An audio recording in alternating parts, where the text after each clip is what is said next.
இன்றைய தேர்தலில் அனைவரும் ஓட்டளிக்க வேண்டும் என பிரதமர் மோடி, காங்கிரஸ் தலைவர் ராகுல், முன்னாள் மத்திய அமைச்சர் ப. சிதம்பரம் உள்ளிட்டோர் தங்களின் ட்விட்டர் பக்கத்தில் கேட்டுக் கொண்டுள்ளனர். ஓட்டுப்பதிவு நடைபெறும் தொகுதிகளில் அனைவரும் நமது ஜனநாயகத்தை பலப்படுத்த மக்கள் தங்களின் பலத்தை பயன்படுத்த வேண்டும் என்கிறார் பிரதமர்.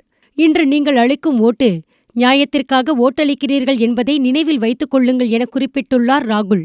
முன்னாள் மத்திய அமைச்சர் ப. சிதம்பரத்தின் ட்விட்டர் பதிவில், இந்திய நாட்டிலும் தமிழகத்திலும் நாம் விரும்பும் அரசியல் மாற்றம் ஏற்பட்டு புதிய அரசுகள் அமைவதற்கு நாம் வாக்களிப்போம் என கூறியுள்ளார்.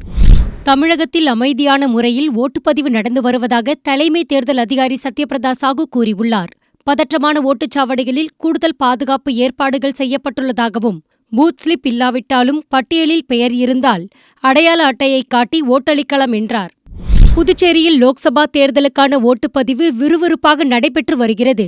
கவர்னர் கிரண்பேடி சுகாதாரத்துறை இயக்குநர் அலுவலக ஓட்டுச்சாவடியில் ஓட்டினை பதிவு செய்தார். புதுச்சேரியில் ஓட்டளிப்பது மகிழ்ச்சியளிப்பதாகவும் தன்னுடைய கடமையை ஆற்றியிருப்பதாகவும் கிரண்பேடி கூறினார். முதல்வர் நாராயணசாமி புஸ்ஸி வீதியில் உள்ள பொதுப்பணித்துறை குடிநீர் பிரிவு அலுவலக ஓட்டுச்சாவடியில் ஓட்டளித்தார்.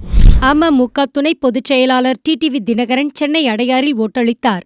மத்தியிலும் மாநிலத்திலும் மாற்றம் வேண்டுமென மக்கள் மிகுந்த ஆர்வத்துடன் ஓட்டளித்து வருகின்றனர் என்றார். பெரிய புரட்சி நடக்கப் போகிறது, அமமுக அமோக வெற்றி பெறப் போகிறது என்றும் தினகரன் கூறினார். ஓட்டர் ஐடி இல்லாதவர்களும் உரிய அடையாள அட்டை வைத்திருந்தால் ஓட்டினை பதிவு செய்யலாம் என தேர்தல் கமிஷன் தெரிவித்துள்ளது. அதன்படி ஆதார் கார்டு, டிரைவிங் லைசென்ஸ் அல்லது போட்டோ அடையாளத்துடன் இருக்கும் ஐடி ஏதேனும் ஒன்று காண்பித்தால் ஓட்டு போட அனுமதி வழங்கப்படும். ஓட்டர் லிஸ்டில் உங்கள் பெயர் இடம்பெற்று இருந்தால் பூத் ஸ்லிப் வாங்கி சென்று ஓட்டு போடலாம். ஆனால் முதல் முறையாக ஓட்டு போடுபவர்களுக்கு இது பொருந்தாது. ஈரோடு சிவகிரியில் முருகேசன் என்ற முதியவர் வாக்குச்சாவடியில் ஓட்டு போட்டுவிட்டு வெளியே வந்தபோது மயங்கி விழுந்தார். மருத்துவமனையில் சிகிச்சை பலனின்றி இறந்தார்.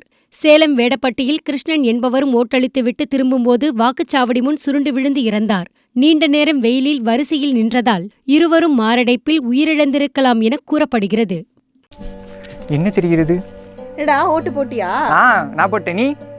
எவன் ஓட்டு போடுவான்? உள்ள வேற ஃபோன் அலோவ் பண்ண மாட்டாங்களாம். அட பைத்தியக்காரி, போய் முதல்ல ஓட்டு போட்டு வா போ, இல்லை குரூப்பை விட்டு ஒதுக்கி வச்சிருவோம். சரி போட.